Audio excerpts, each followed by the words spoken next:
wa maisha kwa heshima na utukufu wa jina lako, kwa Yesu Kristo Bwana wetu.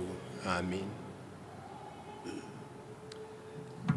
Mwenyezi Mungu Baba wetu wa mbinguni, ambaye ameahidi msamaha na rehema zake nyingi kwa wote wanaomjia kwa toba na imani ya kweli, akurehemuni, akusameheni, akuokoeni na dhambi zenu zote, akutieni nguvu, akuimarisheni katika wema wake, fisheni kwenye uzima wa milele kwa Yesu Kristo Bwana wetu.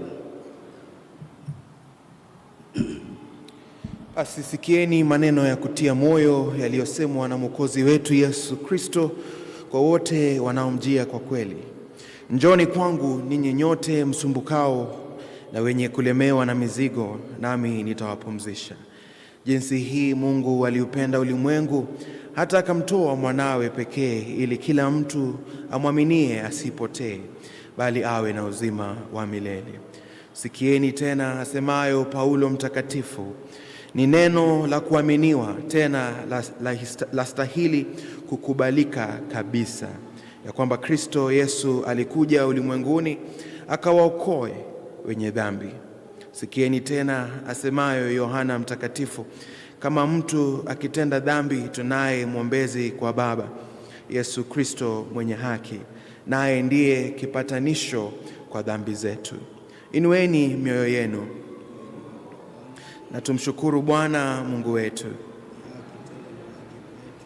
Ndiyo wajibu wetu, ni haki, tena ni faradhi kwetu kila wakati na kila mahali tukushukuru Bwana Baba mtakatifu, Mungu mwenyezi wa milele.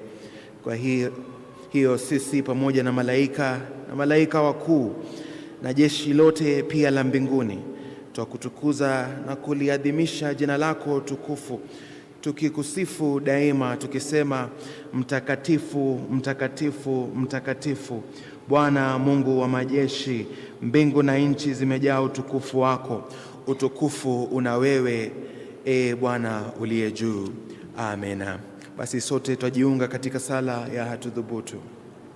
Hatudhubutu kuikaribia meza yako hii, Bwana mwenye rehema, kwa kuitumainia haki yetu wenyewe, ila rehema zako nyingi zilizo kuu. Hatustahili hata kuokota makombo chini ya meza yako. Ndiwe Bwana usiyegeuka, sifa yako ni kuu na rehema daima.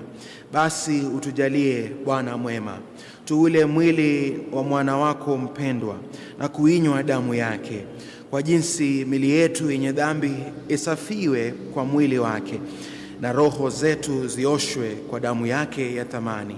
Tukae daima ndani yake na yeye ndani yetu. Amen.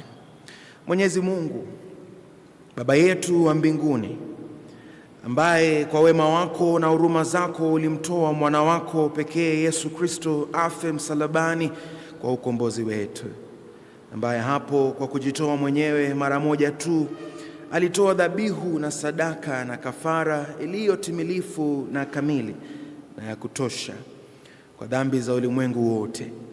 Naye aliamuru na kutuagiza katika Injili yake takatifu tufulize ukumbusho wa daima wa kifo chake cha thamani hata atakaporudi.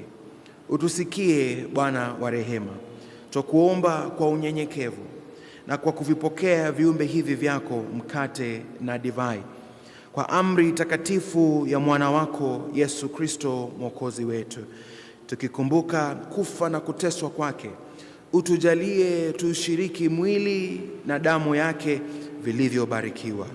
Yeye usiku ule ule aliosalitiwa aliitwaa mkate,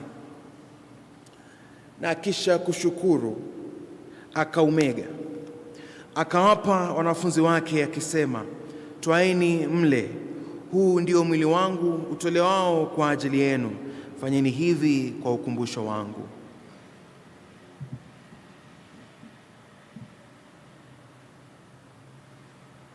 Vivyo baada ya kula akakitwaa kikombe, na kisha kushukuru akawapa akisema, nyweni nyote katika hiki, kwa maana hii ndiyo damu yangu ya agano jipya, imwagikayo kwa ajili yenu na kwa watu wengi kwa ondoleo la dhambi. Fanyeni hivi kila mnywapo kwa ukumbusho wangu.